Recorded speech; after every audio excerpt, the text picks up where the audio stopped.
नमस्कार दोस्तों, स्वागत है आप सभी का YouTube चैनल हिंदी मार्गदर्शन XYZ में। हम भक्ति काल के बारे में अध्ययन कर रहे हैं। उसके अंतर्गत कृष्ण भक्ति काव्य धारा के बारे में देख रहे हैं। इसके पहले हमने कुछ संप्रदाय देखे।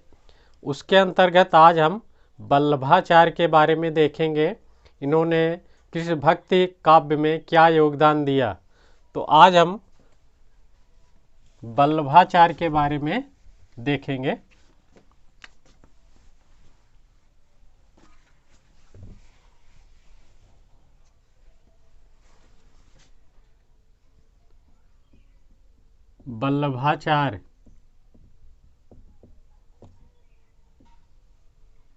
वल्लभाचार्य ने ही कृष्ण भक्ति का उद्धार किया, अर्थात इन्हें हम कृष्ण भक्ति काव्य का प्रवर्तक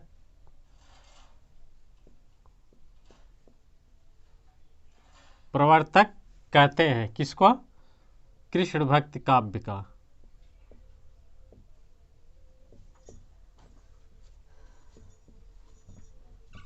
वल्लभाचार्य को हम कृष्ण भक्ति काव्य का प्रवर्तक मानते हैं, क्योंकि इन्होंने ही कृष्ण भक्ति काव्य का उद्धार किया, आगे बढ़ाया। ठीक, अब इनके जन्म, मृत्यु, इनके माता पिता, गुरु आदि के बारे में देख लें, तब इसके बाद आगे बढ़ते हैं।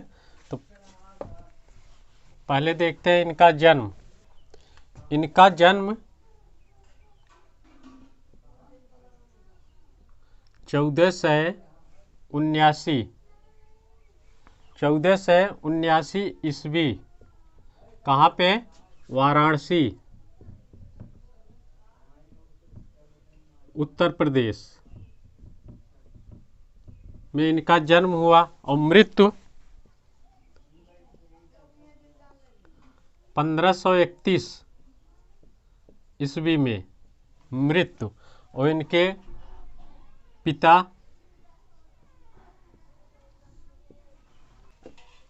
लक्ष्मण भट्ट,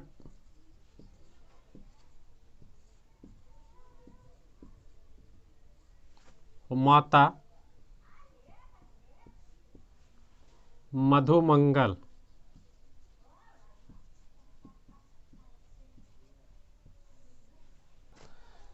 गुरु विष्णु गोस्वामी।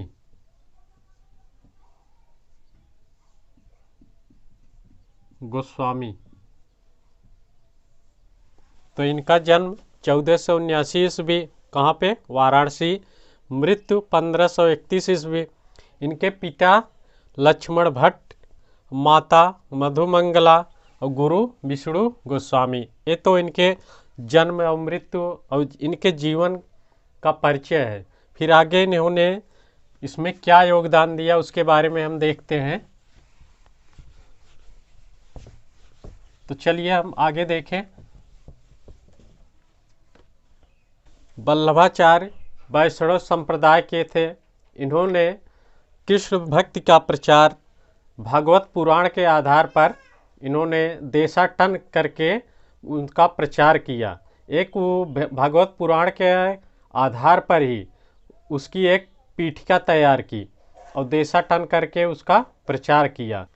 और इनका संप्रदाय जो था वल्लभाचार्य का, वल्लभ संप्रदाय इनका वल्लभ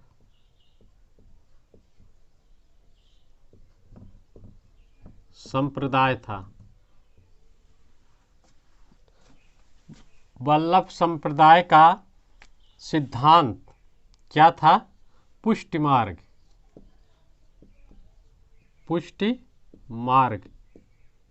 इसे हम रागानुरागी भक्त भी कह सकते हैं। रागानुरागी भक्त कह सकते हैं। ठीक, पुष्टि मार्ग को। वल्लभ संप्रदाय का जो सिद्धांत था वह पुष्टि मार्ग था। पुष्टि मार्ग को हम रागानुरागी भक्ति कह सकते हैं। पुष्टि का अर्थ होता है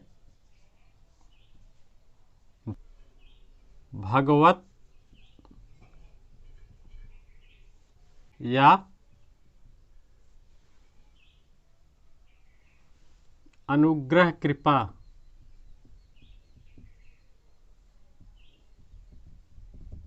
कृपा। ये जो संप्रदाय था वल्लभ संप्रदाय, इसका सिद्धांत क्या था? पुष्टि मार्ग। पुष्टि मार्ग को हम रागानुरागी भक्त भी कह सकते हैं। पुष्टि मार्ग का अर्थ होता है भगवत या अनुग्रह कृपा। ये जो पुष्टि है ये कहाँ से लिया गया है? भगवत पुराण से। भगवत पुराण के पोषणम तदुग्रह, पोषणम तदनुग्रह से लिया गया है। अगर ये कहीं प्रश्न पूछ लिया तो पुष्टि कहाँ से लिया गया है? भगवत पुराण के पोषणम तदनुग्रह से लिया गया है। तो हमने ये संप्रदाय देखा कैसे, कहाँ है, पुष्टि का अर्थ क्या है, क्या ये कहाँ से लिया गया है। ठीक, फिर आगे देखते हैं।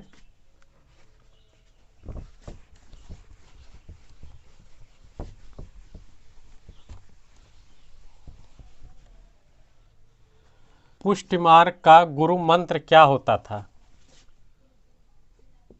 पुष्टि मार्ग का गुरु मंत्र क्या होता था? श्री कृष्ण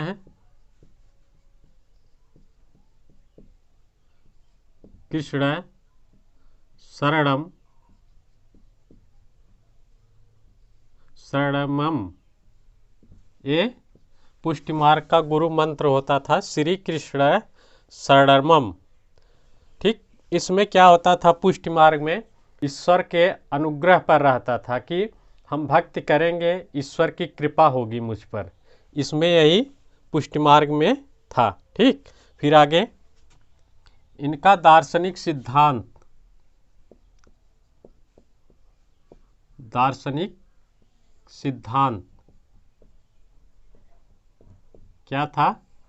शुद्धाद्वैतवाद,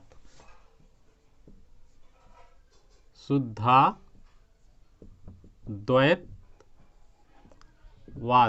ये इनका दार्शनिक सिद्धांत था वल्लभाचार्य का। यह इसकी स्थापना किसने की थी अगर पूछ लिया? ये विष्णु गोस्वामी,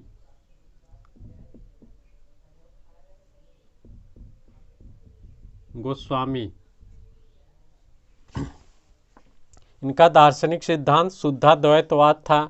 यह किसका सिद्धांत था? विष्णु गोस्वामी, क्योंकि ये विष्णु गोस्वामी के शिष्य थे।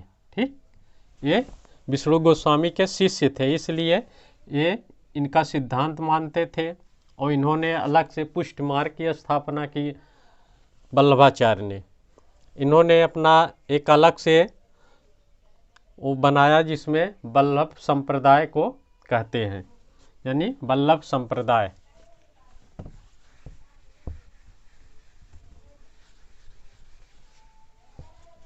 इन्होंने वल्लभाचार्य ने जीव को 3 रूपों में बांटा। जीव को, जीव के प्रकार इस तरह कह ले, इन्होंने 3 भागों में बांटा। कौन कौन? पहला पुष्टि जीव,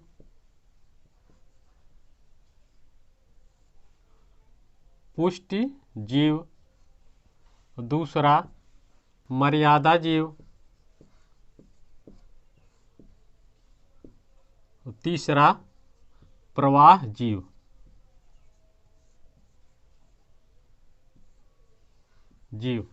तो इसमें एक देखे, पुष्टि जीव किसे कहते थे? ये सर्वोत्तम माना जाता है, सर्वोत्तम। ये मध्यम और ये निम्न जीव। ठीक, पुष्टि जीव को सर्वोत्तम जीव माना जाता है, मर्यादा जीव को मध्यम जीव माना जाता है, प्रवाह जीव को निम्न जीव माना जाता है। फिर पुष्टि जीव किसे कहते थे? पुष्टि जीव जो होते थे ये भगवान की कृपा पर निर्भर करते थे। ये अपना गुणगान करते थे ईश्वर के, लेकिन उनकी क्या थे, ये ईश्वर की कृपा पर निर्भर रहते थे। और मर्यादा जीव में क्या होता है, मर्यादा में ये विधि निषेधों का मर्यादा से पालन करते थे। ठीक, तो उसी के आधार पर ये ईश्वर की प्राप्ति करते थे। जो विधि निषेध होते थे उसी के आधार पर ये निर्भर रहते थे और ईश्वर की भक्ति करते थे। तीसरा जीव, इसे निम्न जीव माना गया क्योंकि यह सांसारिक भोग विलास में लिप्त रहते थे। ये सांसारिक भोग विलास में लिप्त रहते थे। पहला जीव सर्वोत्तम किस लिए माना गया, क्योंकि ये ईश्वर की कृपा पर निर्भर रहते थे, ईश्वर की भक्ति करते थे। मर्यादा जीव, मध्यम जीव, ये विधि निषेधों का पालन करते थे और उसी के आधार पर ही ईश्वर की प्राप्ति करते थे। और प्रवाह जीव क्या होते थे, ये ईश्वर की प्राप्ति के लिए क्या अपने सुख भोग विलास में हमेशा लिप्त रहते थे। भक्तों के चार भेद किए। भक्तों के प्रकार कितने थे, चार प्रकार किए थे। कौन कौन, पहला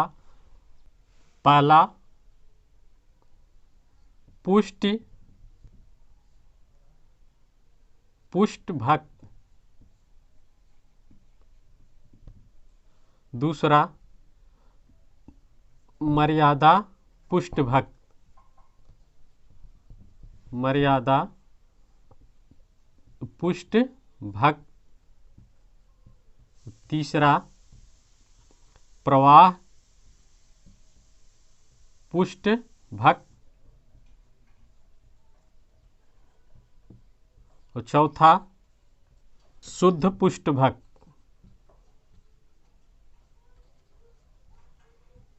पुष्ट भक्त, इन्होंने भक्त के प्रकार बताए। भक्त के इन्होंने चार प्रकार बताए, पुष्ट भक्त, मर्यादा पुष्ट भक्त, प्रवाह पुष्ट भक्त और शुद्ध पुष्ट भक्त। ये चार भक्त थे और जीव को इन्होंने तीन भाग बताए। ठीक, फिर आगे देखें।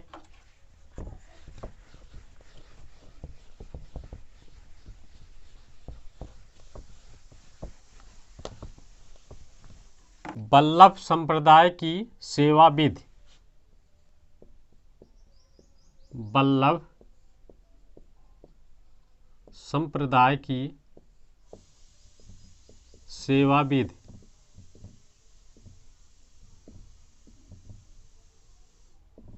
इन्होंने 8 विधि बताई।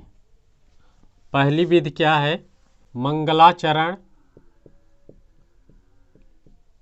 चरण, दूसरा श्रृंगार, तीसरा ग्वाल,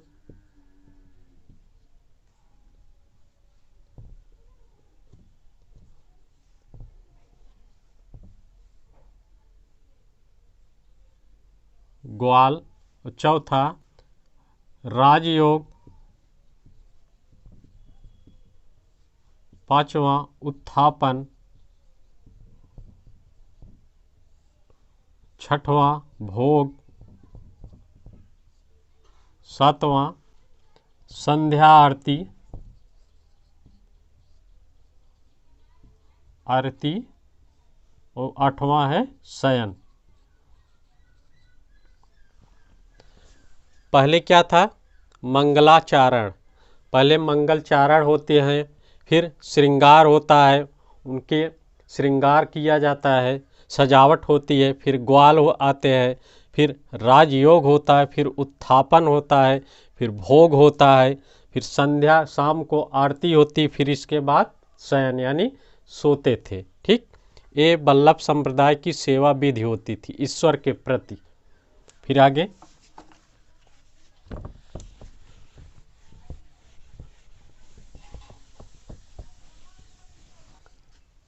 वल्लभाचार्य ने श्रीनाथ जी का मंदिर गोवर्धन पर्वत पर 1519 में किसकी देखरेख में स्थापित किया,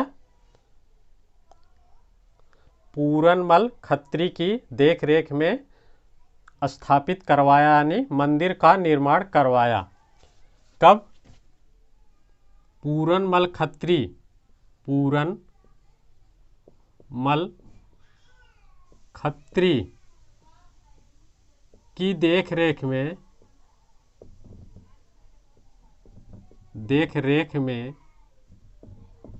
1519 सन याद रखिएगा, 1519 ईस्वी में कहाँ पे? श्रीनाथ गोवर्धन पर्वत पर, गोवर्धन पर्वत पर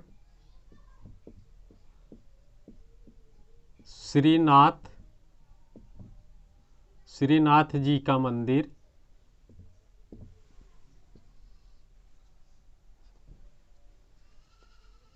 के मंदिर का निर्माण करवाया।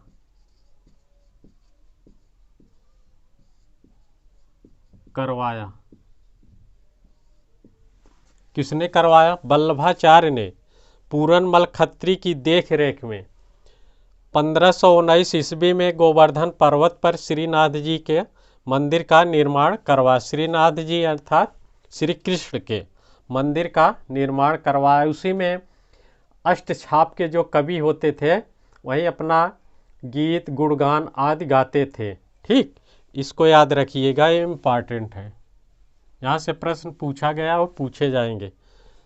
किसने करवाया, किसकी देखरेख में, ये प्रश्न बन सकता है। सन पूछ सकता है, कहाँ पे, ठीक, और किसने करवाया, ये कई प्रश्न बनेंगे। और इसके प्रबंधन का कार्य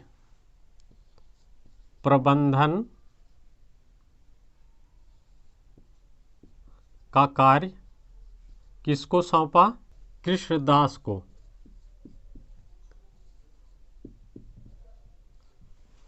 प्रबंधन का कार्य कृष्णदास को सौंपा। ये भी अष्टछाप के कवि हैं, जिसको हम आगे अष्टछाप में बताएंगे।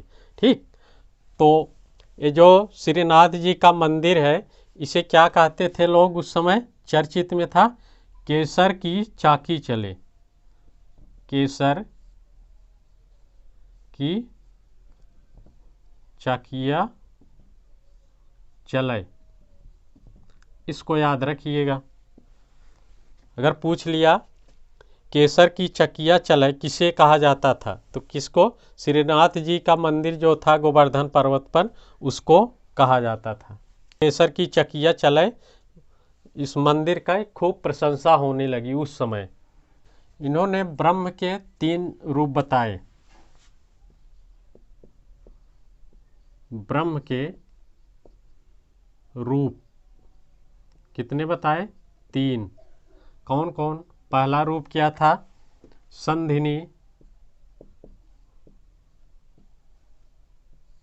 और दूसरा संवित,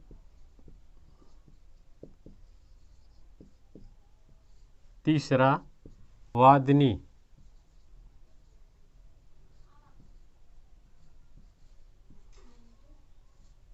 इसे क्या कहते हैं? संधिनी सत, संवित चित, वादिनी को आनंद। वल्लभाचार्य ने ब्रह्म के 3 रूप बताए, संधिनी, संवित, वादिनी। ठीक, फिर आगे हम देखें।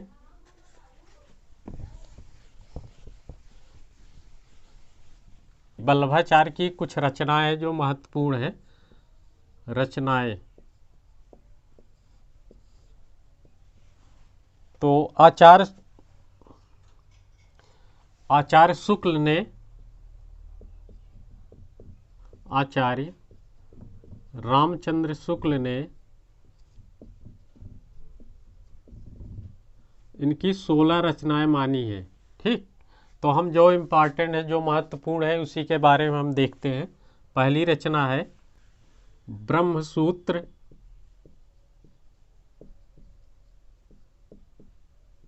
या अणुभाष्य या उत्तर मीमांसा,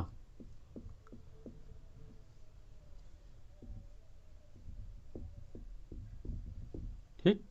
इसको चाहे ब्रह्म सूत्र कहें या अणुभाष्य कहें या उत्तर मीमांसा। इसमें क्या था, इसका जो 1.5 अध्याय है इनके पुत्र विट्ठल नाथ ने पूरा किया। 1.5 अध्याय जो है इनके पुत्र विट्ठल नाथ, आगे हम पढ़ेंगे इनके बारे में, नाथ ने पूरा किया।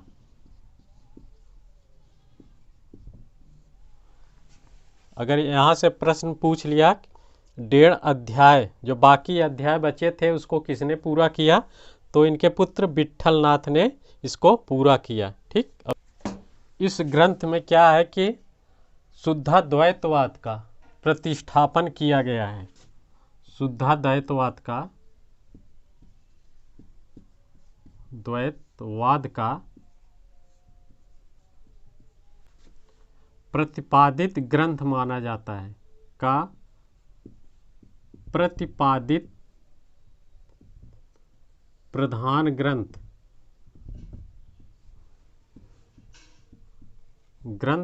माना जाता है, ठीक। अगर यहाँ से प्रश्न पूछ लिया ब्रह्मसूत्र या अणुभाष्य में, अणुभाष्य ही चर्चित है तो इसको याद रखिए। अणुभाष्य में शुद्धाद्वैतवाद का इसे हम प्रतिपादित प्रधान ग्रंथ मान सकते हैं, ठीक। फिर दूसरी रचना है सुबोधनी टीका। सुबोधनी टीका ये क्या है, यह दार्शनिक ग्रंथ है, दार्शनिक ग्रंथ है। फिर तीसरी रचना तत्वदीप निबंध।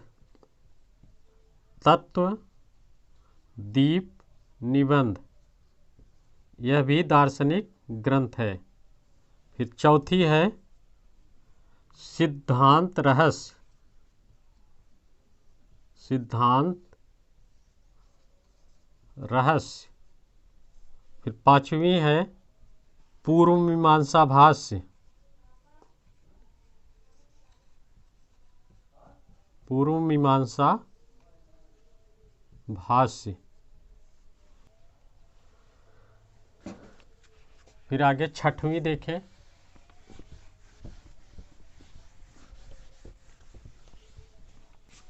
छठवीं है पुष्टि प्रवाह मर्यादा। पुष्टि प्रवाह मर्यादा। फिर सातवीं श्रीमद् भागवत की सूक्ष्म टीका। भागवत की सूक्ष्म टीका, ये इतने इम्पॉर्टेंट है, इसको याद रखिएगा। 7 ही रचनाएं, ठीक। शुक्ल ने 16 माना है लेकिन हम 7 ही देखेंगे। फिर यह तो उपलब्ध नहीं है लेकिन जानते रहिएगा। पुष्ट प्रवाह मर्यादा मूलचंद तुलसीदास तेलीराम ने इसका प्रकाशन करवाया था। कौन? मूलचंद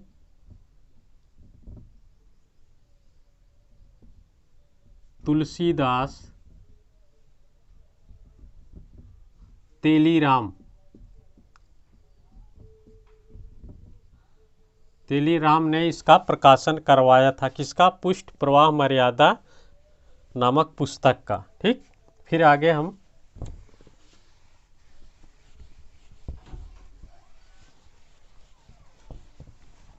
इन्होंने म्लेच्छाक्रांतेषु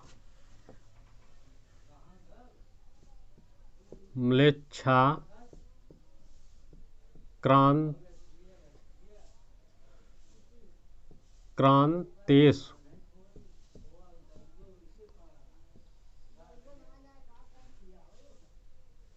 देशेषु।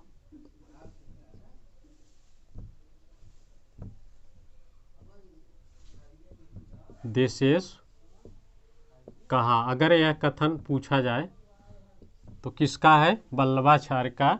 म्लेच्छाक्रांतेषु देशेषु एक कथन है। इन्होंने एक कथन कहा था सूरदास के बारे में कि सूर ऐसे काहे घघियात है, कुछ भगवत लीला करे। सूर क्यों घुघियात है, ऐसे कुछ भगवत लीला करी। एक कथन इम्पॉर्टेंट है, इसको याद रखिएगा। इनके पुत्र परंपरा देख ले, क्योंकि इनके दो जो पुत्र हुए उसमें विट्ठलनाथ जो थे वे महत्वपूर्ण हैं। इन्होंने ही अष्टछाप की रचना की थी। इनके पुत्र दो थे। पहले विट्ठलनाथ और दूसरे गोपीनाथ।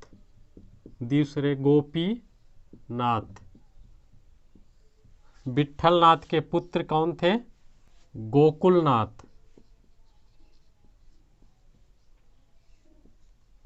गोकुलनाथ। ये चौथे पुत्र थे। कौन?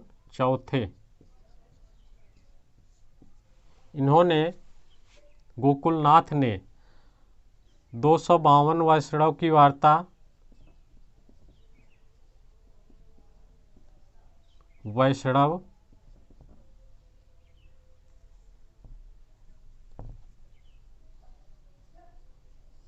वैष्णवन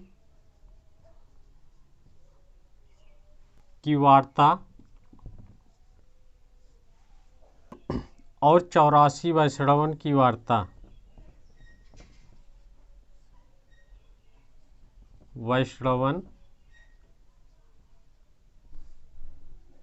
वार्ता, इनकी ये दो रचनाएं हैं। किसकी? गोकुलनाथ की। पहला 252 वैष्णव की वार्ता, दूसरा 84 वैष्णवन की वार्ता। 84 वैष्णवन में वल्लभाचार्य के शिष्यों का वर्णन है।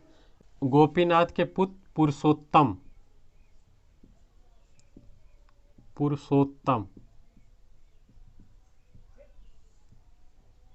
ठीक, इसमें सबसे महत्वपूर्ण है गोकुलनाथ, ये विट्ठलनाथ के पुत्र थे। और विट्ठलनाथ जो थे वल्लभाचार्य के पुत्र थे। विट्ठलनाथ ने ही अष्टछाप की रचना की थी।